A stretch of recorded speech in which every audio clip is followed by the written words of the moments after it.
Around a decade ago, I lost someone who was very, very close to me.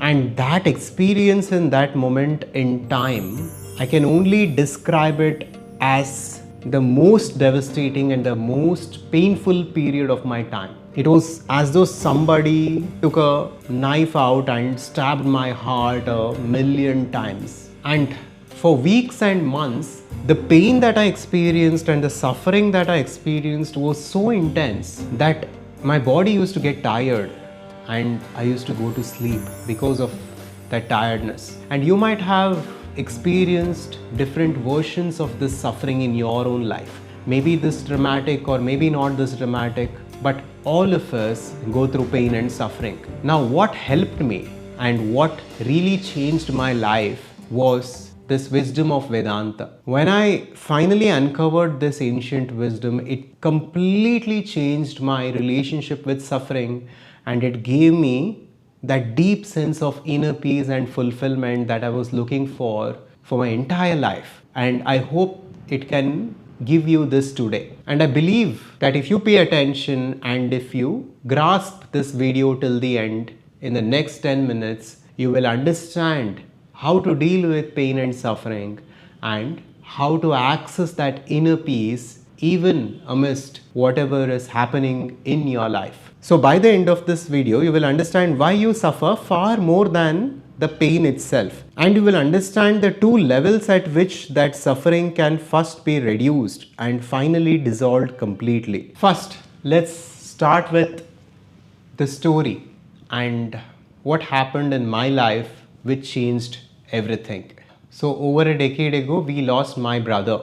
He was my little brother, my younger brother, around 4 years younger to me. And we lost him in an accident when he went to play in water with his friends. When I lost my brother, something in me broke that I did not have language for. The grief was not just sadness, but it was physical. I remember lying awake at night and feeling like my chest was being torn open, like someone was driving a blade into my heart again and again, and the cruelty of it was that I would not die. I would just keep waking up to it every single morning for what felt like an eternity. And here is the part that I want you to understand. I was always curious with life and spirituality and personal development. So I was working on different things in my life already. I understood life. I understood what personal development is, what personality is, how we need to conduct ourselves to live a successful life. I understood the principles of manifestation because I was reading a lot of books about these subjects. But when something like that happens, when life kicks you down like that, all this surface level understanding just vanishes. When reality hits you hard, you feel like there is nothing that you can hold on to. Right? And what I discovered after more than a decade of research is that Adhvaitha Vedanta is the highest and the most powerful antidote to suffering. Whatever we will understand today, it can truly change how you deal with suffering. It can completely take suffering out of your life. It has the potential to do so. Now pay attention to this simple diagram. There are 3 levels to this understanding. There are 3 dimensions to who you are. And the first level is very easy to understand. It is the body, right? It is the physical body that you can see here, which you can see, feel and touch. This is my body that I'm able to see, I'm able to use to articulate these concepts, and similarly you have your physical body. Now, behind that is the mind, the subtler dimension to who you are. Vedanta calls it Sukshma Sharira. Even mind is looked at as the body itself from the Vedantic perspective. It is just a subtler dimension of the body. It is called Sukshma Sharira. The physical body is Sthula Sharira, the mind is Sukshma Sharira. Right? Now, together the mind and body, they have this innate property to generate something called as ego. Now, along with body and mind, comes the ego, right?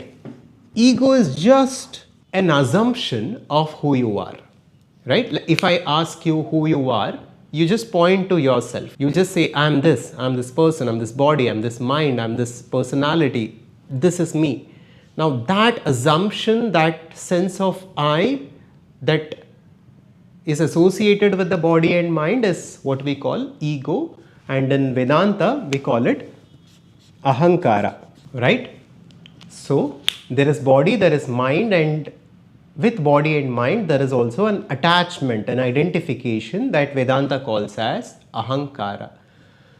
But what Advaita Vedanta goes on to say is that beyond the body, beyond the mind, there is a deeper dimension to who you are. That dimension is consciousness.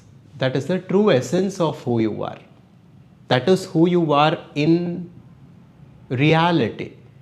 And Krishna says in Gita to Arjuna in the beginning, that which is truly me and that which is truly you has no beginning, has no end. We were there even before time and we will continue to exist even after time.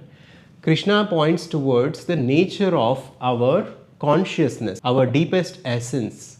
Now, that dimension within us, different cultures call this with different names. Some call it spirit, some call it the energy, the consciousness, the higher self, and so on. That dimension is Purnam, it is complete, it is fullness. It has no pain and suffering associated with it. Bhagavad Gita clearly says the contact between the senses and the world produces pain and pleasure. They come and go and they are impermanent by nature. So, because of the body and the mind, there are different senses that we have. Our seeing, our hearing, our smelling, our taste and touch, these are the sensory inputs that we have. So that is how we interact with the external world, right? Through the senses. So through senses, we send and we also receive. And Gita says, because of the body, mind and because of these senses, we experience pain and pleasure. And they are always impermanent by nature, they come and go. Now, what Advaita Vedanta says is that at the deepest level who you are, that is the consciousness that you are, is untouched by what is happening with the body and mind. Pain is inevitable. That's what I want you to clearly understand. As long as we are here in this world, some level of pain is inevitable, no matter how safely you live. Maybe you slip and fell down. Maybe you pricked your fingers, or maybe you just got a paper cut while reading a book. So some level of pain to the body is inevitable because of the nature of the world, the nature of Maya. You know, this world is described as Maya. Degradation and destruction is a part of this world. So that happens to the body. As we grow old, body grows old. Some level of pain might be inevitable, although even that can be navigated through yoga and so many other means. Now similarly, some level of reaction and some level of reactivity can also happen at the level of the mind. If somebody said something, our survival instincts immediately fight back. They respond back and some level of movement happens there, although this can be completely controlled by working on our mind and by taming the mind. So what we are trying to understand here is that pain, because of the nature of this world, is inevitable. Pain happens because of so many reasons. It can happen through disease, it can happen through an accident, it can happen through the loss of someone or whatever. But suffering, however, is psychological. Suffering is optional. And the degree to which pain and suffering are connected is totally in our control. In most cases, what is happening is, let's say pain is 1x, suffering is 1000x. Maybe somebody said something to you intentionally or unintentionally. You are suffering 1000 times that. You are creating narratives within your mind, you are creating stories within your mind, and for years and even decades people suffer because somebody did something to them a decade ago. So, because of the nature of the mind, because of the power of the mind, it can magnify anything. It can create narratives and it can make us believe in anything. So, although pain is inevitable for us, suffering is absolutely optional, and the degree to which we suffer is in our control. I want you to understand this very, very clearly today. So, pain happens in the body, suffering happens in the mind. Pain may last a moment, suffering can last a lifetime. These two are separate things happening in two separate places. Now, we cannot blame mind here. Mind is doing exactly what it is supposed to do because of evolution, because of the programming that we have gone through. Mind is always trying to protect us. Mind's job is not our fulfillment, mind's job is not our happiness, but the mind's job is just our survival, bare minimum, just food and shelter and safety. Imagine what would have happened to us if our mind was not very protective when we were in forests, when we were hunters and gatherers, and when there were so many dangers around us. Right, whenever it was dark and we heard a sound, immediately our mind magnified that pain, that stimuli to protect us, to save us, and so that we can take precautions to get away from that situation. So like this, because of the survival mechanism that is built into our mind has a tendency to over exaggerate pain. So we need to understand this. And we need to be conscious of this. And to experience deep fulfillment and inner peace, we need to go past this. We need to go beyond the mind and the ego. With this, let's come to the next part and let's understand the mechanism of suffering. What Vedanta ultimately says is that suffering is mistaken identity. Suffering is connected with this ego, the sense of I, the sense of ahankara. So this is the root cause of suffering. And this is very, very practical. I'll give an example in my own life. Right? Many years ago, when I started building our business and when it was going in a very successful way, I bought a car that I always wanted to buy. It was a little out of my budget back then. It was a car that I aspired to have. And when I finally bought it, during that period, I was very much attached with it. And I took it to a service center and there, by mistake, they scratched the car. Right? It was a very, very small scratch and nobody could even notice it. But when they did that, because it was a new car, because I had just bought it, because of my level of attachment with it, when that scratch happened, I could literally see myself feeling that pain. I could literally see myself suffering. Now, in this example, there could have been a car next to my car, and that car could have been the same color, the same model, the same make, but let's say it belonged to someone else. And if somebody had scratched that, I wouldn't have felt that level of pain and suffering, right? So, suffering here is happening not because of the car, but because of my identification with the car, because of my attachment with the car. When you truly understand the mechanism of suffering, it's very easy to see what is happening and you will take steps to detach yourself from the world, because that's what will give you true freedom. So the nature of ego is to attach and identify. It identifies with the mind, it identifies with the body, it identifies with relationships with your spouse and your children and your family, it identifies with your car and whatever you own. We call this ahankara and mamakara, the sense of I and the sense of mine, right? We always say this is I am this and this is mine and I own this, and all these are identifications. Now this is the root of suffering. Because as long as you're identified with something outside of yourself as that consciousness, that identification brings in suffering, because any form of external attainment degrades and destroys itself by default. That is the nature of Maya. The external world will never stay constant, it always keeps changing. If you get attached to your degree, it becomes irrelevant in a matter of few years. And if you get identified with your business, when it goes down, you begin to suffer. When you identify with your career, the ups and downs of your career will affect your internal state of being. So detachment is key.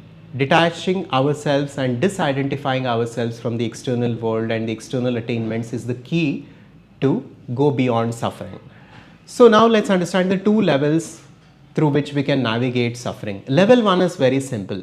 It's just to tame the mind, just to be more conscious of the mind, understand the mechanics of how the mind operates, and just practicing detachment and toning down identification. And it's about understanding that suffering is just mistaken identity. Vedanta calls it adhyasa, that is superimposition, where we confuse what we are with what we are experiencing.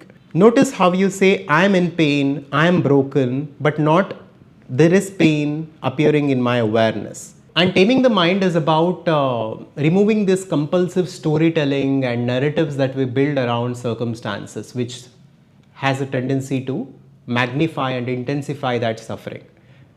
It's about just seeing things as they are. And let me give a practical example of this. Let me give you proof of why this works. You yourself have accessed this state. When you go to deep sleep, right? During the sleep, when you step into that dimension of deep sleep, where there is absolutely no identification, where there is no attachment, where the sense of ego temporarily dissolves, there is absolutely no suffering. Now, there might be a terminal patient who is extremely ill and who is suffering at the level of the body and at the level of the mind. But the moment he goes to deep sleep, there is complete peace, there is no pain, there is no suffering. This tells us that only when the ego is active, only when the identifications are active, there is pain and suffering. It's a practical example. So with that, let's come to the level 2 of transcending suffering. Now this is a higher level. This is where the enlightened beings, the rishis, the yogis live, where they transcend suffering. They are not taming the mind, but they understand that they are not the mind. They are not practicing detachment, but they are detached. Whatever happens outside of them has no effect over them. Whatever happens to their body, it doesn't have any effect to them. We see this example in so many places. Ramana Maharshi, Ramakrishna Paramahamsa, where they were going through pain at the level of the body, but internally they were always blissful. This is the place of Aham Brahmasmi. This is the place of consciousness where you have transcended the body and mind and where you see yourself and experience yourself as consciousness. And hence you don't suffer. For example, if the shirt that you're wearing, if the top that you're wearing tears down, you don't experience pain because of it, you don't suffer because of it. If you don't care about that, you just remove it and you wear a new one, right? So that is exactly how these people look at the body and mind. For a realized being, body and mind is nothing but it is a mask that they are temporarily wearing. So what happens at that level doesn't matter to them because they experience themselves as that limitless consciousness and bliss. So this is level 2, which we can get to through sadhana, through spiritual practice, through satsang, through devotion, through karma yoga, through intellectual self-inquiry and jnana yoga.